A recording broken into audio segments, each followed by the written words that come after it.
बाद का प्रश्न है मित्रों भाववाचक संज्ञाएं। जैसे कि हमने आगे देखा कि जब कभी भी कोई नाम है, कोई संज्ञा है, उसे हमें भाववाचक संज्ञा में परिवर्तित करना है तो उसे हमें प्रत्यय में ऐड करना होगा। जैसे कि पहला हमें दिया गया है संज्ञावाचक शब्द बच्चा, तो बच्चा है उसमें पन प्रत्यय लगाने से बनती है भाववाचक संज्ञा, जैसे कि बचपन।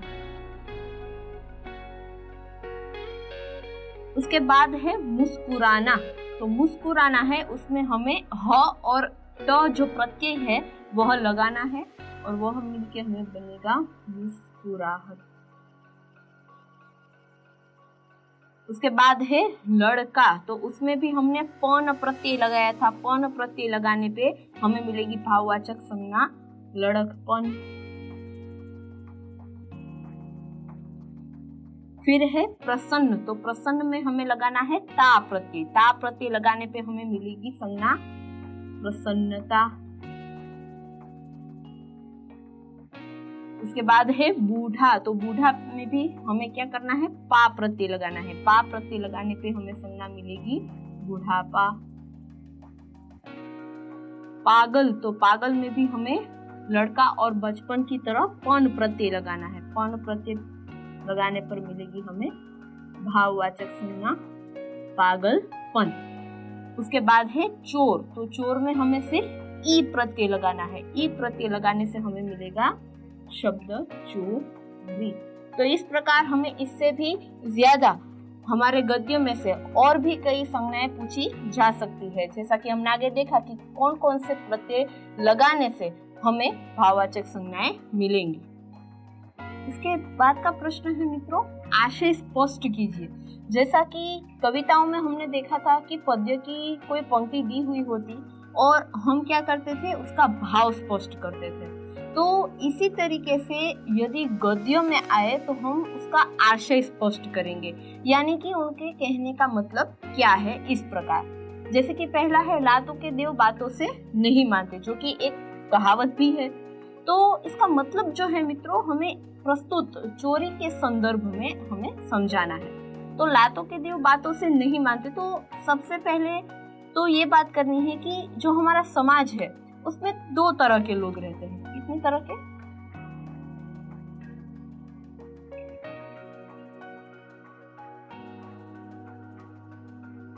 दो तरह के लोग। एक ऐसे जो एक ही बार कहने पे या फिर जिन्हें प्रेम से समझा दिया जाए तो वो काम करने के लिए समझ जाते हैं।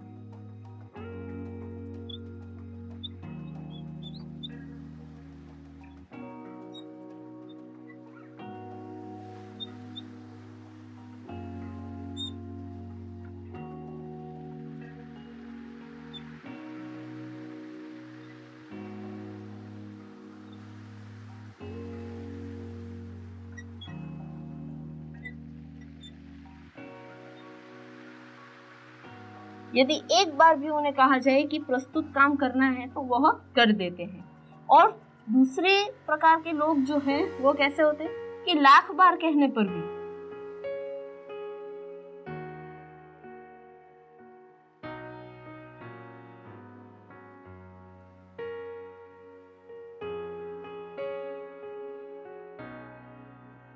काम नहीं करते, या फिर जो बात हम उन्हें कहना चाहते हैं वो समझते नहीं है। तो फिर क्या करना है कि ये जो लाख बार कहने पर भी काम नहीं कर रहे हैं तो हमें क्या करना है उनके साथ सख्त व्यवहार करना है, यानी कि कड़क व्यवहार, ताकि वह जो है बात से तो मान नहीं रहे हैं। तो फिर क्या करना है लातों के देव, यानी कि उन्हें मारना नहीं है, सिर्फ क्या करना है डांटना है। अगर डांटेंगे तो वही काम वो कर देगा, क्योंकि पता ही है कि उसको लाख बातों से भी वो मानने वाला नहीं है।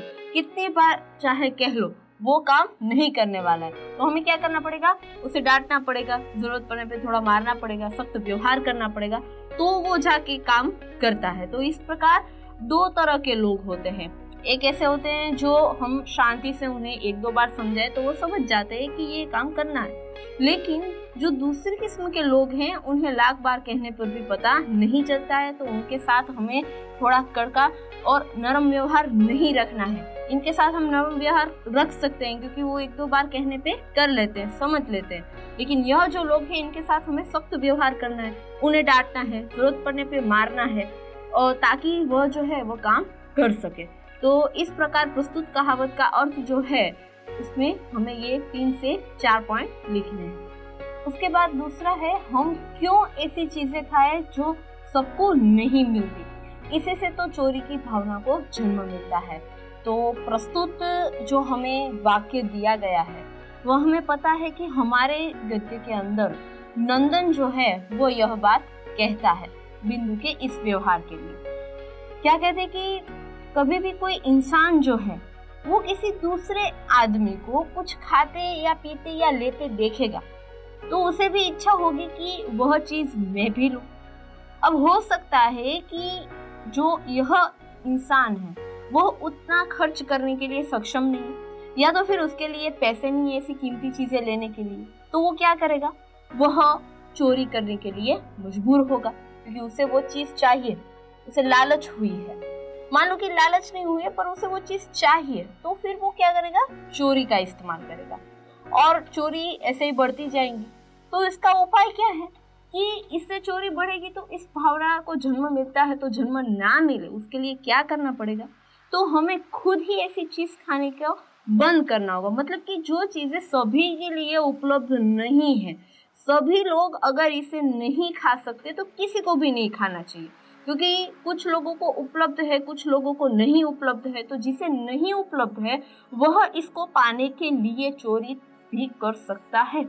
तो यदि इस चोरी की भावना को पनपने नहीं देना है तो फिर हमें ऐसा करना पड़ेगा कि समाज में जो सभी लोग हैं वह उसे खर्च कर पाएं, उसे खा पाएं, ऐसी ही चीजें सभी को खानी चाहिए या फिर उपयोग में लेनी चाहिए, फिर वो खाने की चीज हो या उपयोग करने वाली चीज हो। तो प्रस्तुत जो वाक्य है इसका आशय इस प्रकार से स्पष्ट होता है।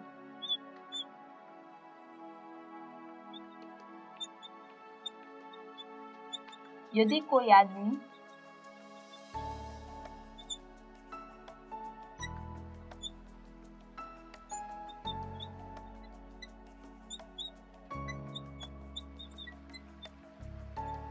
किसी दूसरों की चीजें देखकर उसे पाने की इच्छा रखता है,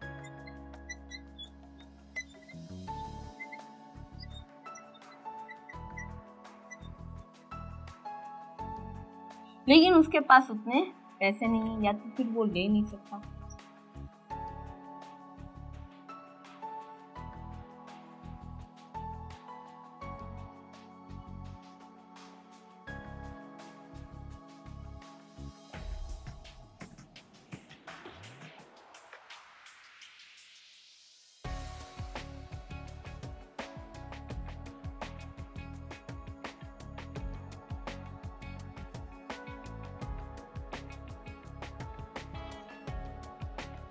तब यह चोरी की भावना जन्म लेती है। और इस चोरी को यदि पनपने नहीं देना है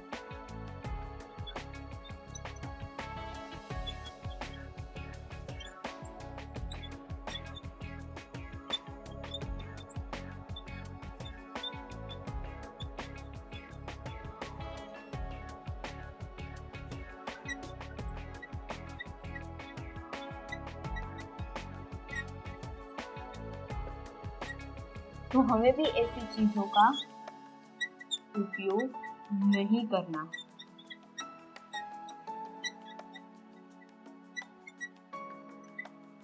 जो चीजें सभी के लिए उपलब्ध हो वही चीजों का उपयोग करना है।